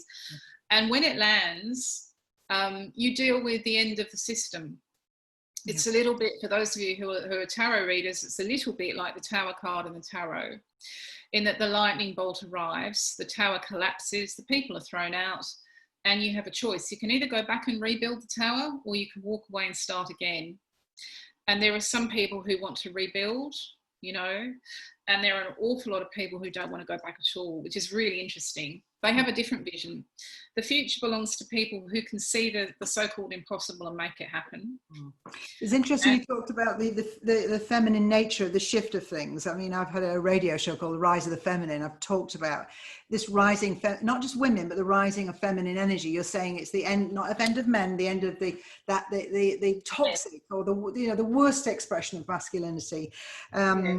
You know, and bringing more into balance. It's interesting you flagged up New Zealand, because the New Zealand Premier is celebrated. And, you know, in this change, Lynn Twist has talked about the role of the feminine, you know, with birthing, with midwifing in a new era. But then we have to, as women, or in the feminine, hospice out the old. You don't just get the new. It's a great way she's been talking about for years. And that's what we're having here. We've got to hospice out, get rid of the old, do what we can, and help people adjust. I mean, just because we've been talking about it for a long time doesn't mean to say it's easy, does it? No, it's extremely tough, and a lot of people have delayed shock, okay? So a quick thing, if you are still feeling delayed shock because you've lost your job or whatever's happened, you've lost people, you need to meditate on orange. Orange is a brilliant shock absorber. Lots of you will know that. You can find all sorts of meditations to do, but it will help take the shock of what's happened. If you don't realise how much shock you might have been in, it might be a good time to look at that. And also depression. Depression and anxiety, the natural outcome of massive change. But also, very, very much a big choice for you personally is, do you want to go back and rebuild what we just lost?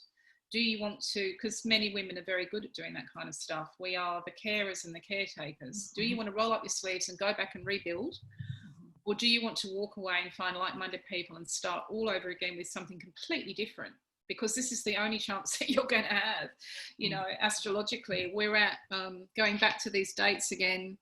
If you think about what happened with gay men and AIDS, okay, I mean, I was in Sydney when all that was happening. Somebody in my film school class died of AIDS. It was an absolute catastrophe. It was a disaster. Nobody could see beyond the suffering and the awfulness of it. But the fact is, gay men now get married. Now, if you told anybody in the 1970s that Elton John would one day marry a man, they would have thought you were absolutely mad. But that's one of the changes that's come out of it. There is now, you know, access, and of course, you know, if everybody can get married, that's something that nobody even dreamed of back in the 1980s, you know. So out of great crisis comes massive change if you can see it. And if you want it enough. And everything that people have been talking about in terms of the lack of change that we've seen with patriarchy, men running the world, men dominating everything, masculine, old masculine thinking from the 20th century. It's almost as if nobody can wait any longer. But why is it so fast and so furious? Because the climate emergency can't wait. We cannot hang around. The ice caps are melting. That's the higher behind all of this, this perfect storm. Jessica, we're run over time. The question to ask you as we come to our close, and you mentioned about your website. Do you have the energy? Do you want to while you're in the role, maybe tackle some of these questions outstanding, or do you want to do them another time? Because we could kind of bring a formal end to our discussion and say goodbye to the people who are here for the hour and a half, and thank them for coming, and thank you for what has been. I mean, I'm so glad we're recording it. I mean, it's so rich, so deep. There's so much there. I've got huge chills, and I'm miles away from all of you. I think what you're all doing together, you're all having these thoughts, and I'll be really interested to see what you're coming up with. Well, it's great that we can save the chat. Not only do we have the recording, audio and visual, we've got the chat. And I just think, you know, things like the role of Conscious Cafe brings us together for us to talk about this, where we've been lonely sometimes in voicing this, or, I just heard this great astrology today, and then people look at you, you know, I think people are opening, but it's fantastic that we've got places to talk about this. So it's really important. So I'm going to thank you for what we've done so far. I'll say goodbye to anybody that wants to leave. And then if you want to allocate some time, we could do these questions that are here. And because I know it's your evening, I want to be respectful of that. Should we just wave goodbye to everybody who's going, and then dive into some of the undone questions. I've got some general ones that I picked up. I've kind of cut and paste them into another document here. There was a question about Italy. Did we talk about Italy in all the countries about moving? Because somebody was saying, it's quoting here, italics, I can't read it, but it's the Italian version of Brexit. Talking about organizing her life and work, and then you were talking about, should she postpone moving there, is it, or moving all back from? This is from Nina. Actually, I'm thinking about a lot from moving. She's thinking about moving there. What about Italy? We've done a few countries. Somebody's saying they're thinking of moving to Spain.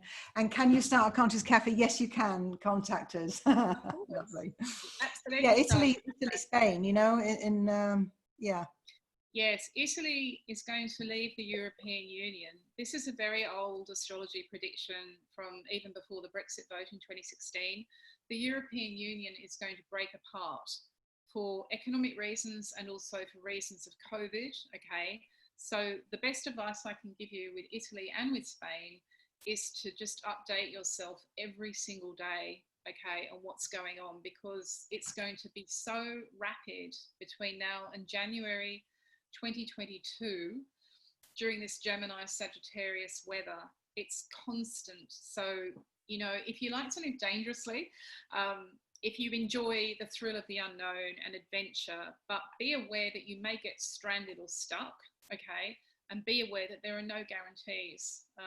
It's the big difference between the first world incentive of air bubbles, eradication, air bridges, like Scotland, whoever Scotland partners with, and the kind of great unknown world where everything's altering all the time.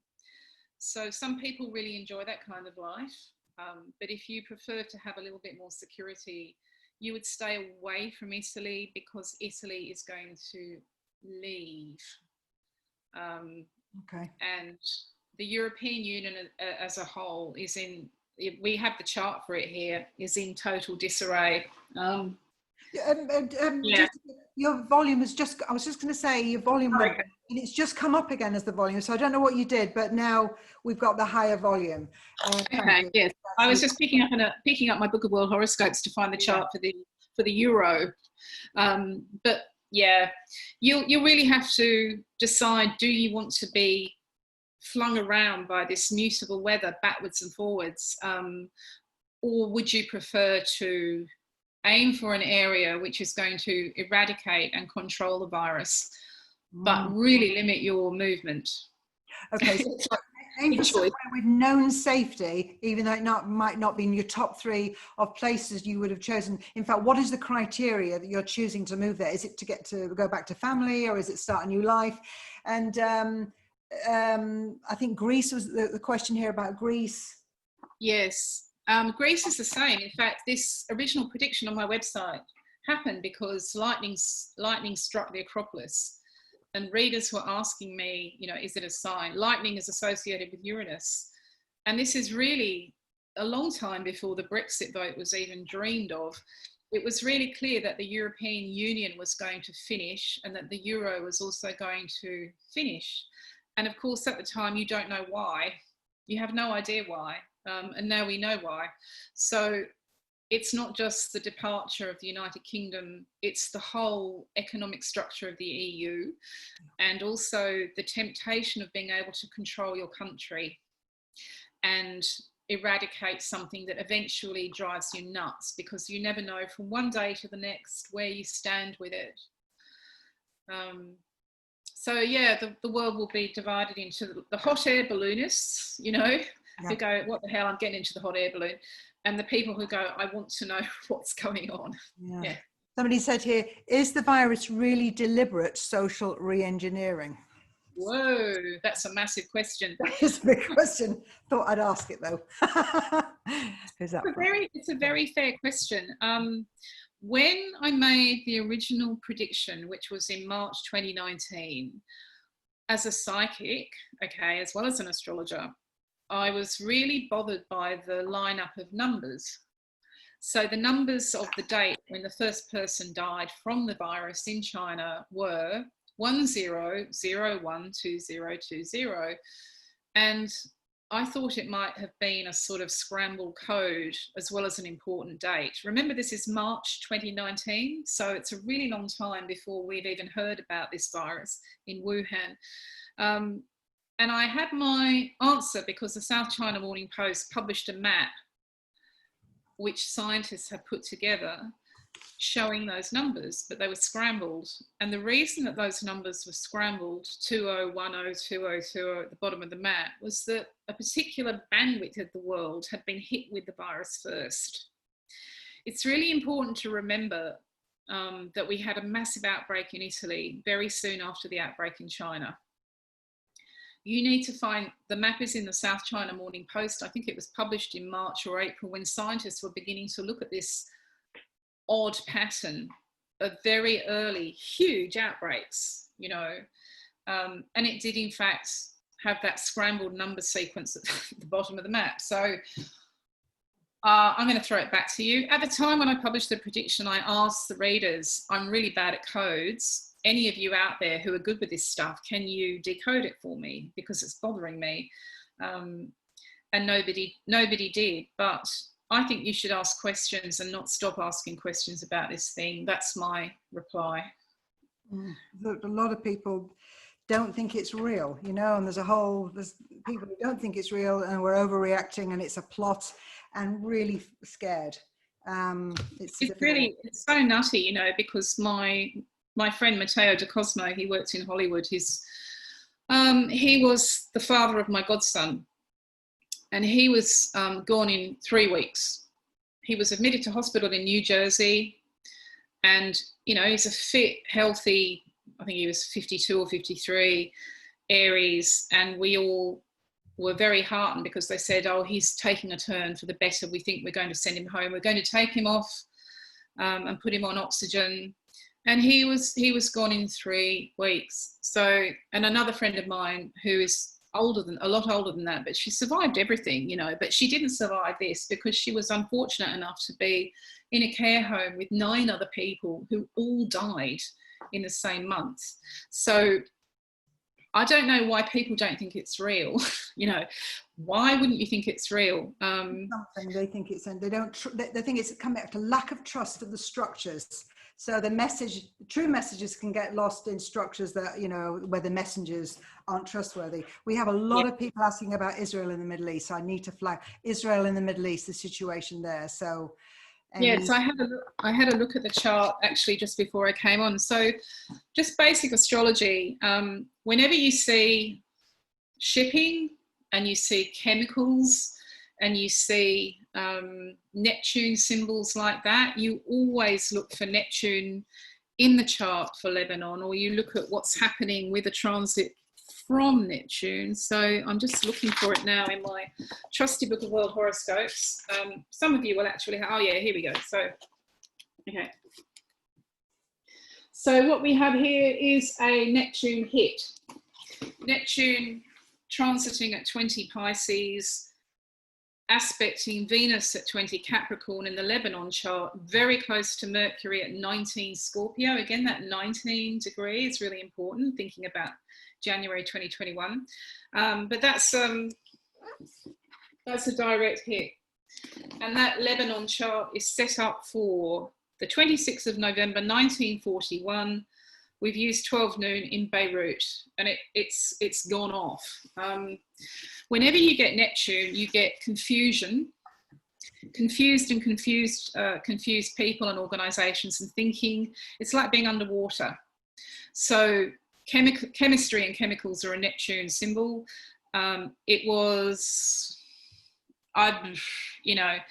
We may find out in January 2021, when we have that massive T-square building over the same patterns in that horoscope. It's going to take a really long time to sort out. Yeah, dreadful. A subject we haven't gone anywhere near is live performances, theatre.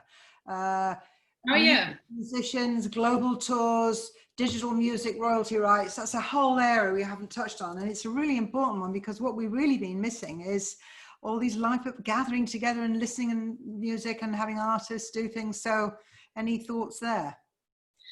Yeah, because I used to work in the music industry. I was a music journalist before I became an astrologer, so I know quite a few people in bands, and I've been asked about this. And even without doing astrology, just on a clairvoyant level, and I'm sure lots of you will have seen the same solution. It's a really good one. You basically use the venues, you empty them out. Anybody who goes to see a band next week, a band like Supergrass, who's cancelled everything, will pay a lot of money for the privilege of sitting in a mostly empty venue. The venues themselves will change. They'll restructure from the inside. So let's just use Supergrass as an example. You go along and there's only 200 of you, and you're like gold ticket holders, and you get the massive experience. You might get to meet the band or go to a socially distanced, party afterwards or whatever. But everybody at home is watching and experiencing, again, on a staggered level of tickets. So you're going for the silver experience, the bronze experience, and you're delivered maybe a video backstage with the band, a Q&A with the band, maybe you get a limited edition download from the concert. People haven't really explored the options. The reality of what Nick Cave just did in Alexandra Palace is that he probably, I have no idea, but I would imagine he made more money from that gig by selling affordable tickets, for a remote one-off performance, which was deleted as soon as he'd done it. So you'll never see it again. He probably made more money from that, So the reconstruction of places like Alexandra Palace and other venues, and the rethinking of how to deliver what people want from a band, that's going to be really interesting, and it can be made to work on a business level. And you'll also see bands getting creative with their lineups. So new emerging artists, you might get a free album from them because you turn up to see the main act. It's the same with theatre, and it's the same with comedy. Nobody's yet exploring the fantastic potential of the new audience, and it's a completely global, attentive, captive audience, because everybody wants to connect. So what they've been doing on Twitter, with live tweets for programs like Life on Mars, and Ashes to Ashes, where the actors are live tweeting to the TV screening, is the very kind of primitive beginnings of what's going to come. They're doing these fantastic, Tim from the Charlatans is doing these fantastic live album listening parties, and you've got 50,000 Joy Division fans all on Twitter, all tweeting, and you've got Peter Hook from New Order and Joy Division answering questions, and it's People are sending in photographs of gigs. It's become this massive experience. So I'm not buying the whole gloom and doom. I'm not buying a lot of the gloom and doom at all about anything. This is a beautiful example of what can happen when you've got Neptune in Pisces, which is your headspace, is the inner space, with a Gemini transit. So it's only going to be limited by your imagination. That's a very long answer. But it's great, because I think what you're saying is, rather than focusing on the loss of a theatre and the cinema or the band that we can't go to, what can we now do? And we've got the whole world, and we've got technology, and we've got people interested in different levels and different ways. So massive creativity. I'm going to jump to forced vaccination. That came up. Forced vaccination. Wow. Okay, so vaccination is a Virgo Pisces issue. And when you see Saturn going into Pisces, eventually, give it 2 or 3 years, Saturn will go into Pisces. It's going to oppose the Virgo public health placements of everybody born in the 1960s. And one of the things that I was told in a meditation by my guide was that it was time to look at all the injections we've ever had, okay, especially all those 1960s children. And the whole question of immunity and superbugs and all of that stuff. One of the things about this generation is that they control their own health. They're not interested in having to go to a doctor or a surgeon for answers, or to pharmaceutical companies. There is still a massive amount of research to be done into the effect of the mind on the body that hasn't really been looked at, because we've never had time, but now we have time. So vaccination and the whole question of how much you control your body, and all those 1960s children and all their injections is going to be really important, if not dominating, when Saturn goes into Pisces, which is about a couple of years away. It will be with us for a couple of years too. And that's when you'll actually see decisions coming for a change, instead of a lot of ducking and diving. But I'm not a health expert. You need to look at the WHO for that one. Somebody's flagged up Poland, Eastern Europe, and Germany. Because we've talked about countries that we kind of knew are vulnerable. Italy, we know, is vulnerable. Greece has been vulnerable in the European Union. Germany is obviously a strong country, a leader of Europe, and Poland. So Poland has 3 charts, and Poland is one of those countries. We were talking about the way that the United Kingdom is going to separate into little bits. Europe will also separate into little bits, but Germany and Poland are very unlikely to be a bridge and bubble partnership. You're going to find other nations coming through, and it will happen in stages. You might find 3 of them going together, also economically, but Germany and Poland will be heading off in different directions. And it's got nothing to do with the past, it's all to do with the future. Nobody's interested in the past anymore. They're interested in what can be done in the future. And we were talking about women coming through before. That's going to be really important in Poland, particularly in Poland, because women, you know how women earn their stripes? So once we're through the crisis bit, which is January next year, the real crisis, women have earned, men just hand power over to them because women have actually done it, which is what women do. You know, they've actually done it. They've rolled their sleeves up and they've got everybody through it. So there's a lot of earning your stripes, and the rise to power of women in Poland is particularly important. Germany may even separate itself again into different parts of that one country that have their own arrangements. There'll be strong feelings about what people want and what they don't want, that mean regional differences. We're back to local again. I think, you know, it's the strong feelings, isn't it? If you've got strong feelings about something, and then you gather with other people who've got strong feelings, it's hard to make space for the people who've got strong feelings about the other point of view. rather than, Yeah. it seems like we're moving into being really determined about things and therefore moving into different pockets, isn't it? That's strong. Yeah.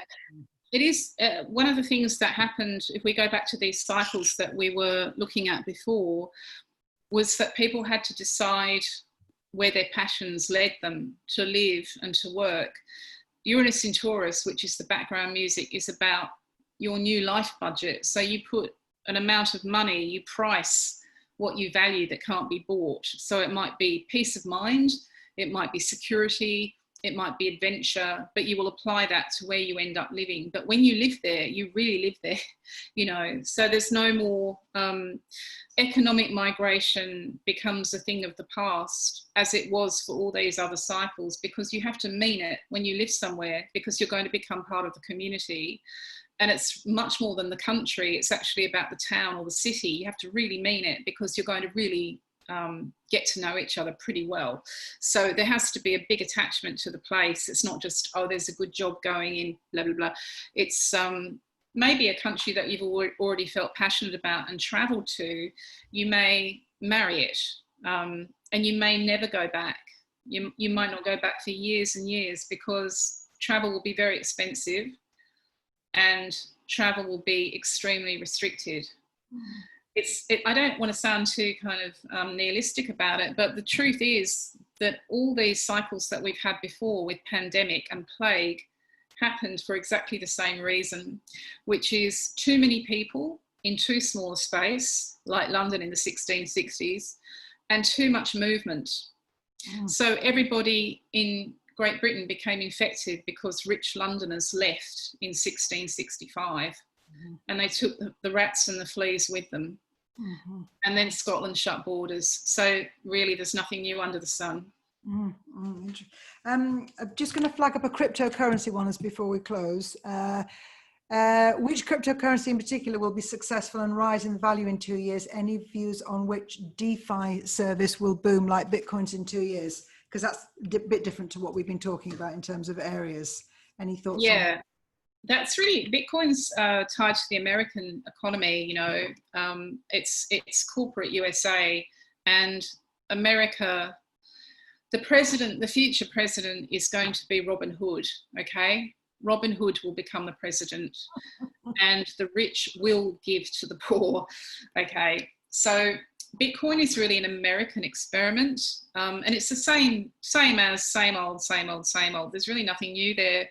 What's coming through from the Uranus in Taurus cycle for the next 6 years is really localized community. The Let's Barter system was kind of an interesting experiment. Well, it's a little like that, and it will be decided by what's valuable locally. So it's all this kind of practice that people have been doing. Anybody who's born with the outer planets in Scorpio, so if you were born with Pluto in Scorpio, for example, you've already been practicing by selling stuff on eBay or using Etsy or whatever. But the new economy has got nothing to do with corporate crypto. It's got nothing to do with the HSBC Bank and blockchain. It's very much about your local, it's like the Lewis pound or the Brixton pound, the local value currency alongside the proper money. But eventually, once you've had enough supply chain shortages, you'll actually turn to your local currency and it may become your number one currency. But the nice thing is that you'll have this over here and that over here. It's already happening, I mean, the great loo roll shortage of March 2020, people were, exchanging their loo paper for basically diamonds and gold. So it's all about that kind of thinking. Oh, okay. People have asked if you do one-to-one readings at all, predictions or consultations. I don't. I do them for charity occasionally. So I did one for the Red Cross during the Australian bushfires, and I did one for the Red Cross after Grenfell. But what you can do is waitlist for, I think it might have shut actually, having said that, but in future you can waitlist for a year ahead chart, not a reading, but a chart, if you're a premium member of my website. So as I said, I think that we've kind of closed down 2021, but 2022 definitely. But my favourite thing would be that you learn. Well, this is sounding like it, because it gives you the clues. And you did, you know, as I said at the beginning about us sharing the knowledge that we have and becoming a lifelong student rather than just receiving information and a reading. It's really engaging with the subject and bringing our skills to it, and which changes the whole education system and the way we've thought about that, because yes, so you have a great resource there of all the things that you've got, and you do chart. Yeah, you said you if people are a member of the premium, they could apply for maybe a chart. Yeah. Thing. Yeah.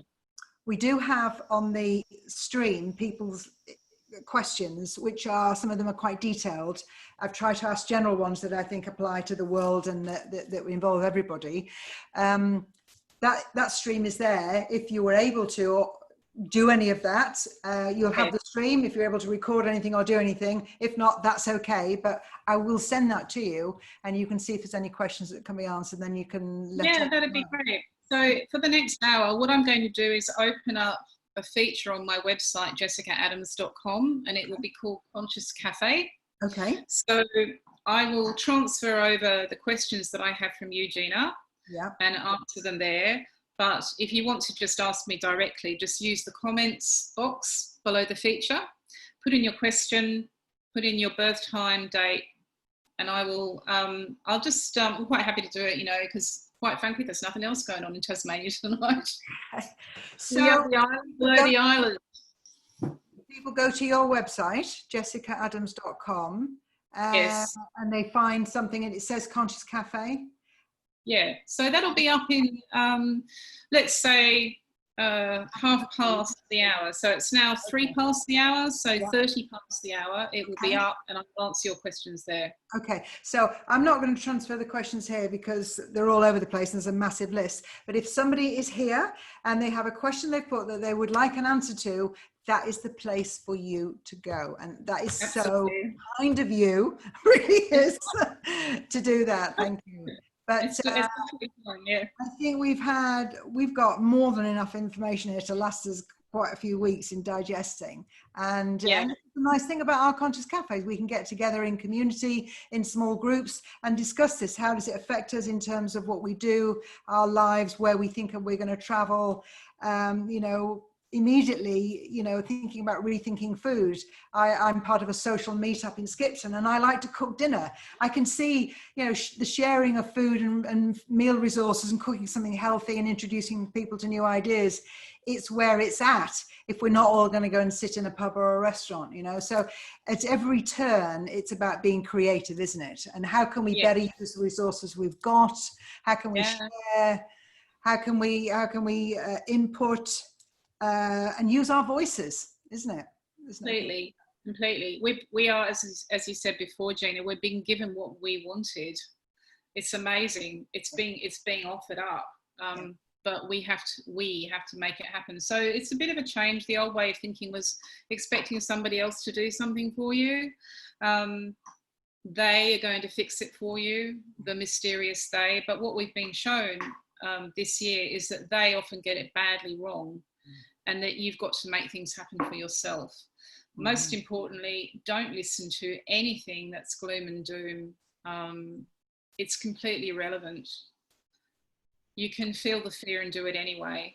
Yes. Well, there's hope, as you say, there's hope. We just have to be active. We have to get on and do things.